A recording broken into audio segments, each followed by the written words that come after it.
مکرمی سامعین آئیے اس فہرست کو اور آگے کی طرف لیے چلے، اور میں اس وقت مکتب باب الریان کے ایک ہونہار طالب علم محمد میکائل بن علی جناب محمد ذاکر حسین آئیں اور اپنی تقریر پیش کریں۔ محمد میکائل بن علی جناب محمد ذاکر حسین آئیں اور اپنی تقریر پیش کریں۔ السلام علیکم ورحمۃ اللہ وبرکاتہ۔ الحمد للہ رب العالمین، والصلاة والسلام على سید الانبیاء والمرسلین وعلى آلہ واصحابہ اجمعین، اما بعد، اعوذ باللہ من الشیطان الرجیم، بسم اللہ الرحمن الرحیم۔ لقد كان لكم في رسول الله أسوة حسنة، صدق الله العظیم۔ لائق قدر معزز علماء کرام اور اس میں شرکت کرنے والے شعلہ سخن واعظین قوم، یہ ایک ناقابل انکار حقیقت ہے کہ فارا کی چوٹی سے اسلام کا نیر تابہ طلوع ہوا۔ پیغمبر انقلاب نے صنم کا دائے عالم کے سینے پہ چڑھ کر ساری دنیا کو ایک عالمگیر پیغام دیا۔ اس وقت سے لے کر آج تک ہر دور اور ہر زمانے میں حق و باطل اور کفر و اسلام کا زبردست ٹکراؤ تصادم رہا ہے۔ کوئی دور اس سے خالی نہیں ہے۔ کبھی ارتداد کی ہوا چلی، کبھی شیعیت کا طوفان آیا، کبھی صلیبی جنگوں کے تھپیڑے آئے، کبھی تاتاری حملوں نے قصر اسلامی کی بنیادوں پر یلغار کیا، کبھی قادیانیت کا فتنہ ابھرا، لیکن تاریخ کا اوراق شاہد ہے کہ جب بھی باطل نے سر ابھارا، حق نے اسے کچل دیا۔ جب بھی فرعون کا سر اٹھا تو کوئی موسیٰ پیدا ہوا۔ قبائل عرب میں ارتداد کی آگ لگی تو ابو بکر صدیق رضی اللہ عنہ نے ٹھنڈا کیا۔ صلیبی جنگوں کا طوفان آیا تو صلاح الدین ایوبی نے اس کا رخ موڑا۔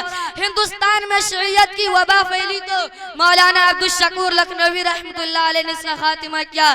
قادیانیت کا فتنہ ابھرا، قادیانیت کا حملہ ہوا تو مولانا محمد علی منگیری رحمۃ اللہ علیہ اور علامہ کشمیری رحمۃ اللہ علیہ نے اسے للکار بھگایا۔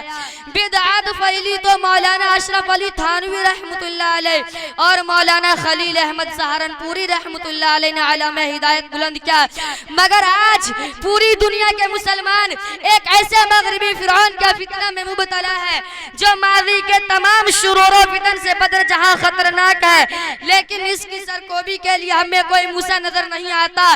آج ملت اسلامیہ ایک بدترین ردت سے دو چار ہے، مگر افسوس کہ ہمیں کوئی ابو بکر صدیق رضی اللہ عنہ نہیں۔ خدا تجھے کسی طوفان سے آشنا کر دے، خدا تجھے کسی طوفان سے آشنا کر دے کہ تیرے بحر کی موجوں میں اضطراب نہیں۔ گلشن اسلام کے شگفتہ پھولوں، مفکرین اسلام نے لکھا ہے کہ ملت اسلامیہ کی تاریخ کے جائزہ سے پتہ چلتا ہے کہ رسول عربی صلی اللہ علیہ وسلم کی امت پر ہونے والے حملوں میں سب سے بدترین حملہ مغربی افکار و نظریات اور یورپی تعلیم و تہذیب کا حملہ ہے۔ جتنا نقصان اس سے اسلام کو ہو رہا ہے اتنا کسی فتنہ سے نہیں ہوا ہے، کیونکہ صلیبی جنگوں کی تلوار جسم و جان پر لگتی تھی، مگر مغربی تہذیب کا حملہ روح و ایمان پر ہے جس کی کوئی علاج نہیں ہے۔ ماضی میں کوئی مرتد ہوتا تو دیر و کلیسا میں چلا جاتا، اس لیے اس کے ارتداد کو ہر کس و ناکس جان لیتا، مگر آج مغربی تعلیم و تہذیب کا دل دادا مارن مرتد ہماری مجلس و مسجدوں میں رہتا ہے جس کی کوئی علامت نہیں ہے۔